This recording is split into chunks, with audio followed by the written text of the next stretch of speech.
As Republicans prepare their legislative agenda for the year, many GOP lawmakers are poised to go after the Pentagon over what they're calling progressive policies, progressive social policies.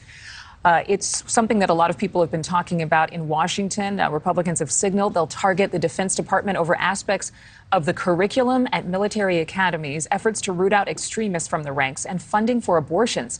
This comes after a recent poll by the Ronald Reagan Foundation revealed that many Americans are concerned the military has become, quote, too woke.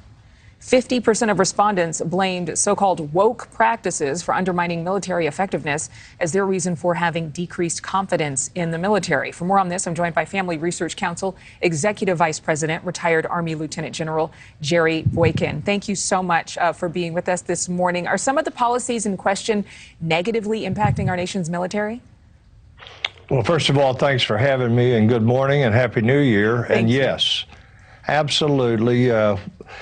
You have to stop and understand first the basics, and that is that the mission of our military, as stated by Douglas MacArthur in 1962, when he stood before the cadets at West Point and said, your mission remains determined, fixed, inviolable. It is to win the nation's wars.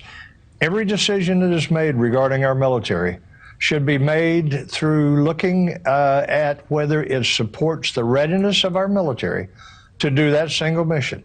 And if you can't say that this will help us to defeat our adversaries, to be more ready when war comes, then you shouldn't do it. And that's exactly what is happening right now. They're wasting a lot of time that should be used in preparing for war. What exactly is it? Is it one particular policy or agenda item? Or again, we mentioned the curriculum that received a lot of attention. It's a lot of different things. It's all part of this woke agenda. The critical race theory is kind of fundamental to all the problems here. And you just think about it for a moment. It is racist by nature. When you take young servicemen and women into a room and you divide them up into one group that is the oppressors and the other group that is the oppressed, what do you think you're doing? Are you building unity? You see, on the battlefield, unity is as important as the weapons and the technology. Fighting together, being willing to support each other and risk your life for each other. I've seen men die for their buddies on the battlefield. And when you divide them up along those racial lines, all you're doing is dividing, and you're reducing the readiness of our military. That's only one part of it, but there are other things too. And I never saw in 36 years, I never saw white rage. I don't even know what it is. It's a solution looking for a problem. And this is steadily degrading the readiness of our military to be able to fight and win the nation's wars. A lot of people are against critical race theory. There are a number of people in our country who are for critical race theory to teach the history of this nation to our troops and to our students. But you all bleed red when you're serving on the field and getting injured. In the earlier poll we cited by the Ronald Reagan Foundation, it revealed half of those polled are concerned the military is too woke, but the other half blame far-right extremism in the military as their reason for having decreased confidence. We have these polar extremes in opinion, but what's the truth here?